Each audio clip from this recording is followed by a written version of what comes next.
So it's Danny Flexen here for Seconds Out. Delighted to be joined by light heavyweight Callum Johnson. Callum, how you doing? I'm good, mate. I'm good. How are you? I'm good. You've got some big news, I believe. As we film this, it hasn't been released yet, but we won't be putting the video out until after the world is aware. But why don't you tell everyone out there what the news is? I've signed back with Frank Warren at Queensbury Promotions and George, and I'm ready, and I'm ready to be back and excite the division again. It's where you began your pro journey. You obviously had some time with Matchroom. There's been ups and downs involved in that as well. Just tell us why you felt the time was right now to rejoin Queensbury, Frank Warren. Like you say, it's no secret. The last year, 18 months, I've been very inactive, and to be honest, through no fault of my own. And I was like I say, I was watching the BT shows Frank was putting on. He was putting on these fighters, Lyndon Arthur against Anthony Yard. He was putting on like Dubois against Joe Joyce, and I was watching and I was thinking I'd like to be a part of that. And like I say, Joe, I got to thank Joe because Joe sort of behind the scenes went out and got me a great deal with Frank, and Frank's promised to get me active, get me busy, and I'm looking forward to it. I just felt it was the right time to move. I had great times at Matchroom. I won the British title, I won the Commonwealth title, I had that world title shot. I went to America and had a great win against Shawnee Monahan. So there's good times there, but just felt it was the time to move on and see if I could further my career again. You haven't fought for nearly 2 years since that victory over Shawnee Monahan. I think it'll be 2 years next month. Just from your perspective, why do you feel you haven't been out since then? What, pandemic aside? Do you know what, mate? I haven't got a clue. Obviously, when I went out to fight Shawnee, it was being billed as a 50-50 fight. It was a fight that everybody was excited about, and I blitzed him. I put in a great performance. I stole the show. Everybody was talking about me that night. Nobody was really talking about Bivol or Joe Smith. They was all talking about me, and I thought things was going to really take off then. But nothing happened. I got promised the Joe Smith. Well, I didn't get promised it. I got offered the Joe Smith fight. Then I got offered the Bivol fight. Then I was offered the Bivol fight again. Things just never happened. A lot of talking was happening. A lot of things was being said and mentioned and offered, but nothing never happened. And then obviously the pandemic struck, and we had 2020. So yeah, I don't really know. And all those offers that you've just mentioned, Bivol twice, Joe Smith Jr., etc. I'm assuming you were well up for those, and they never came to Yeah, fruition. yeah. I was like, say, Joe said, oh, do you want to fight Joe Smith Jr.? Talks of that. You want that? Yeah, of course. Then it was, do you want to fight Bivol? Yeah, 100%. Then obviously the European title fight got made. And then whilst that was already been made, I got asked, would you fight Bivol instead? Yeah, of course I would. Yeah.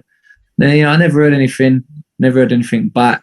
And again, like you say, it was just everything was just all seemed to be talk, and nothing really happened. And then obviously the pandemic struck, so it all went balls up. And you're often compared or talked about in the same breath as Joshua Buatsi. You're both good light heavyweights in that Eddie Hearn stable. You're obviously on a more advanced, or you were on a more advanced path than he is. Does it bother you that in comparison he's been out relatively regularly? A lot of people have called you the forgotten man. It doesn't bother me because another man's success doesn't bother me, or I'm happy for Joshua Buatsi. Frustrates me that I never sort of got the same treatment, if you like. And they say the forgotten man. I don't really see that though, because it doesn't seem like anybody's forgot about me. Everyone's always speaking about me. No one's ever stopped speaking about me. I see on social media, people are always asking where I am. People are always saying good things about me. And that's the thing that also surprises me as well, because all my fights, I bring excitement, I bring knockouts, I bring power, and everybody always seems to enjoy my fights. Everybody always seems to want to see me out again. So it does confuse me why I never got the activity or the the same kind of treatment as some of the Golden Boys. But it is what it is, I'm not really worried too much about it now. I'm just excited about this new chapter, and I think it might be the best chapter yet. And I'm just looking forward to getting going again and seeing what we can do. Yeah, I mean, I didn't mean to imply that the fans had forgotten about you in any way. You're mentioned all the time on social media and so on, but it just seemed like all the other light heavyweights were keeping busy and you just weren't getting the fights at the time. Yeah, definitely. But like you say, I honestly can't. I did obviously get injured in the summer. I got injured August 2019, which put me out for 4 or 5 months. But from the Shawnee Monahan fight to the injury, nothing happened. And then obviously once I got over the injury, again nothing happened, and I can't really give you a reason why. I don't know. There was obviously last year the offer that I got. It was a dismal offer. It wasn't a serious offer, and like I said, never heard anything back after sort of rejecting the first initial offer. I never heard anything back. So, I've got to think about myself. And as I say, I had good times at Matchroom. I had good times, but I'm excited about this new journey, this new chapter, and getting back to Frank and seeing what we can do. That dismal offer that you mentioned, that was for the Buatsi fight, right? No, it was actually a 3/4 fight deal that he offered, and like you say, it wasn't a serious offer. I don't know whether it was a serious offer and he knew I wouldn't accept it, and it was just a way of getting me on the shelf again. Or I don't know. I don't want to say too much because I don't want to upset anybody. No, it is what it is. I'm not trying to get you as I say, I like to say I had good times at Matchroom.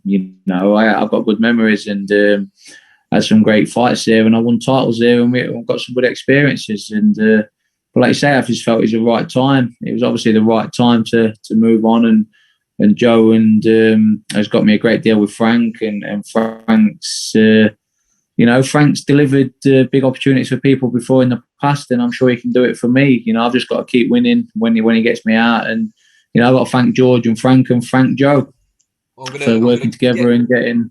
Sorry, I'm going to get on to Frank in a minute. But I just wanted to ask before we move on from the Matchroom stuff: were you ever specifically offered a Buatsi fight at any point? Not just a Buatsi fight, no. Okay. No, I was offered a 3/4 fight deal, and Buatsi was in that, and that was it. So similar to your stablemate, I guess, Natasha Jonas, where she was offered a multi-fight deal that included the one fight she wanted, but overall the offer just wasn't good enough from your. Yeah, like you say, I'll be honest, I don't know too much about Tasha's side, that side of things, because I don't really ask or speak about it. But yeah, I think probably a similar situation. Have you actually sat down with Frank personally, or has it all gone through Joe so far? It's all gone pretty much through Joe and George. I think George has been, but I have spoke to Frank on the phone. I spoke to Frank and George on the phone, and like you say, it's. I'm just excited. I'm excited. What have they said to you about the deal? What's the plans? Is it getting you active? Is there a certain route they want you to go down? What's the plan? I don't really know about the certain route or anything, but yeah, the plan is obviously, Frank's promised me he's going to get me out. He's going to keep me busy. It's a 4-fight deal, and I'm just looking forward to getting it all out in the open and cracking on with the first one and go from there. But me, I'll fight anybody. I'll fight anybody. I'm not one of these that I just want treating fairly. Treat me fairly, and I'll fight anybody. That's it. And you said you just want to get cracking with the first one. When's that likely to be? When are you going to make your re-debut? Talking about end of March or early April, I think. But again, that's still not confirmed. But I think it's looking like it's probably going to be early April by the sounds of things. So we're only 6, 7, 8 weeks away. You know what I mean? But I'm 2 or 3 weeks away. I'm ready to fight. Yeah, I wanted to ask about that because you have been inactive through no fault of your own for 2 years. There must have been times when it's been really frustrating for you. How have you not only kept motivated, but kept on weight and kept in the gym every day? Where's that come from? I don't know. I don't know. You know, last year I probably trained better than I've ever trained in my life. You know, the discipline I showed with my weight, my diet, you know, staying in the gym. But, you know, the fire burns. You know, I've got goals, I've got ambitions, I've got a family to feed, and I've still got ambitions and goals that I've set that I've not achieved yet. And I can still do it. I've still got it. And I'm 35, but I'm very young, I'm very fresh. And, you know, if anybody ever banks on my age being a problem, you know, they'll have a big shock. But yeah, I think it's a burning desire, that the fact that I've not achieved what I probably should have already achieved, or what I know I'm capable of achieving. And like you say, while I'm still capable and while I've still got it, you know, I'll be chasing that goal until I can't chase it anymore. You must be one of the freshest fighters for your age out there. Yeah, I think so. Like you say, the inactivity can be a problem, but in my case, I think, you know, it'll probably be a blessing, because, you know, I've still got them years. I haven't got the miles on the clock, and I've been inactive in the ring, but I've not been inactive.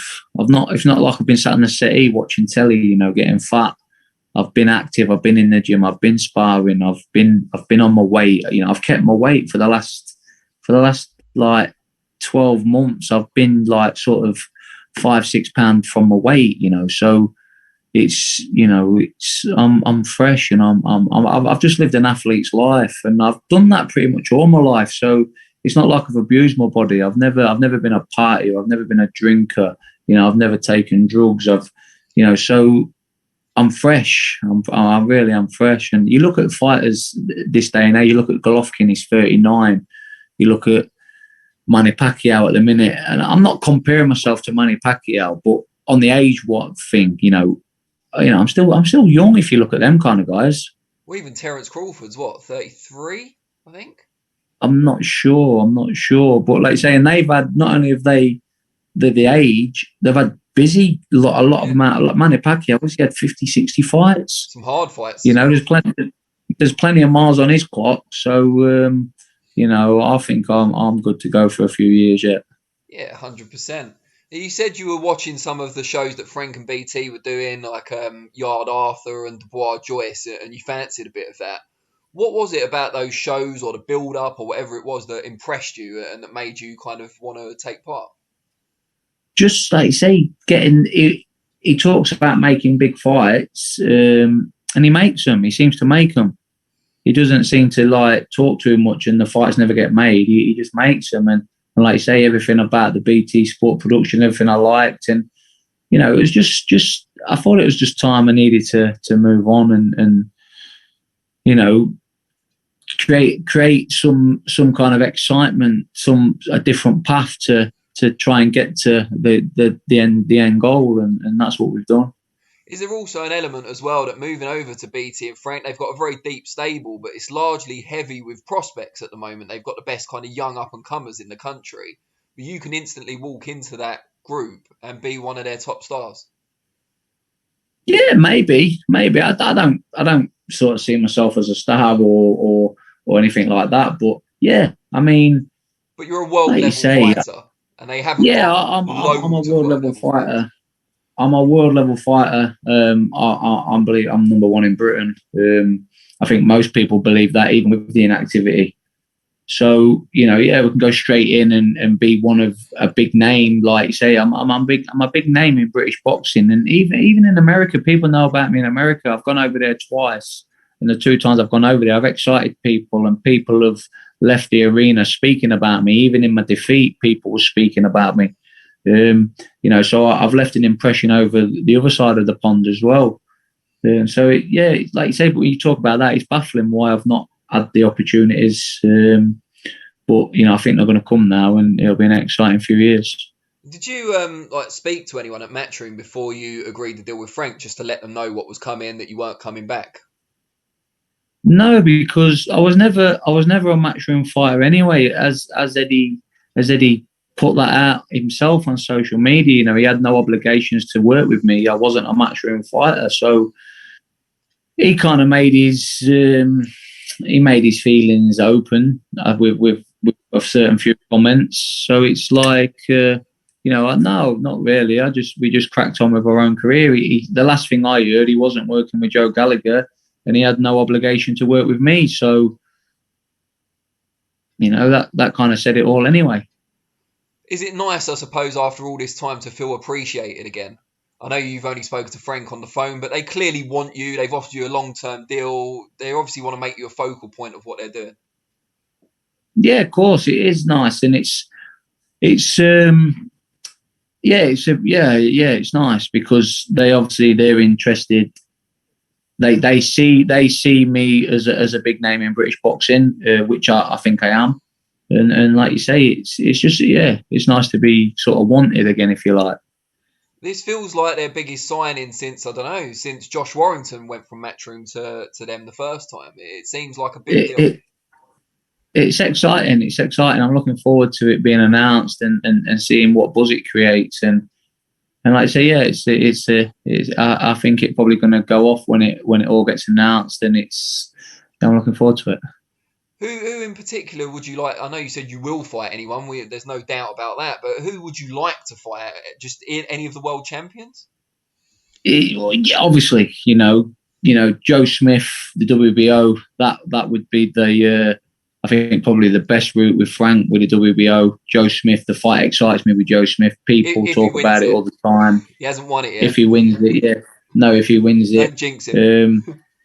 But that fight does excite me, and because as a fan, if I look at myself as a fan, I would like to see Callum Johnson against Joe Smith.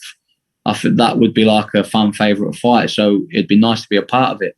But listen. I've got to win the first fight first, whoever that may be, and then I might have to win another fight to get that. But whoever it is, I'll be ready, and I'll be ready. I reckon it. My money's on Dex Bellman to be your first opponent for Frank. They love Dex. Yeah, I reckon. He's yard and half. He's got you next, isn't it? He comes in for a few of them, doesn't he, Deck? Yeah. He's a nice kid, Deck, as well. I actually know him a little bit. He's from Lincolnshire, isn't he? Of course, yeah. It could be a Lincolnshire derby. There you go. No fans, unfortunately, but No. Yeah, we could have filled out Lincoln City Football Stadium for that one. The Imps, is it the Imps? Yeah, the Imps. Yeah. You mentioned like the champions and who you'd like to fight. There's rumours that Craig Richards, another domestic light heavyweight, might get a shot at Dimitri Bivol in the spring. What do you make of that? Does it seem crazy that, no disrespect to Craig, he's a good fighter, British champion, but that someone of his level's getting a world title shot potentially before you? I know you've had one already. He's good luck to the kid. I got a world title shot straight after winning the British title myself. So, if the opportunity is there for him and he wants to take that chance, good luck to him. I wish him all the best. But talking about people against social media and people always talking about me and things like that, I've received loads of notifications about that. There's a lot of comments saying, "Oh, that should be Callum getting that fight. Why isn't Callum getting the Bivol fight?" Blah blah blah. But again, I wish everybody the best. I'm one of these. If you get the opportunity, take it, and good luck to you. So I wish him all the best, and I hope he wins. I don't think he will. But I hope he does. It'd be nice, wouldn't it, to have another world champion in Britain in our division, and we'd all be trying to get the Craig Richards fight then, wouldn't we? Yeah, well, yeah. But you seem pretty happy. Like, although it can't have been easy being off for 2 years nearly, and it seems maybe you feel a little bit let down by how you were handled. I don't want to put words in your mouth, but you seem rejuvenated now. You seem happy where you are and what's going on. Yeah, I'm happy. I'm happy. I've been through a lot worse than this last year in life. I've gone through a lot worse stages than this in life. So, I don't take too many things for granted now, and I don't put. The only thing that does actually get me down these days is boxing. So it has done sometimes, but I've learnt to. I don't know. Deal with my emotions. My mind's become stronger than my feelings, if you like. And and this is the way I look at it. Is what it is. It'll be what it'll be. I've got a beautiful family. I'm happy. I've got beautiful kids, and life could be a little bit better, but it could be a lot worse. And has that been a positive side to everything that's gone on? You've been able to spend a bit more time with your family at home? Yeah. Like, I always spend time with him anyway. But the first lockdown, the first one, I actually enjoyed it. I really enjoyed it. We just sat at home. We ate around the table. We went for dog walks. We had good weather, obviously. I converted the garage into a gym, so I was getting my training in, and it was actually nice. But I love being around my family anyway. I might not do that much when I'm at home with them. I mean, I'd sit on the settee and I'll watch them play the PlayStation or watch them whatever. But just being sat with them, it's comforting, and it's I like being around my kids and my missus, and we might not say more than 2 words to each other, but I just like being sat in a company. That sounds like an ideal relationship to me. I might have one like that at some point. Brilliant. She cooks a nice dinner as well now, so it's all good. Yeah, but it's all got to be healthy food for you, hasn't it? Because you're a boxer and stuff. Yeah, it is. It's healthy. It's always healthy food. To be fair, she lockdown. She learned how to cook, and I learned how to. I don't know. I learned how to make a mess. I think. Yeah, I learned how to eat, make a mess, and she learned how to cook. Good stuff. Well, as long as you both got something out of it, everyone's happy. Yeah. Well, it's good to see you in good spirits. I'm excited about the new start. Obviously, not as excited as you, but that makes sense. Great stuff, and I wish you all the best. We'll have to have another catch up when you've got a fight date. Nice one, Danny. Thank you. All right, mate. Anytime. Take care. Nice one, mate. Take it easy.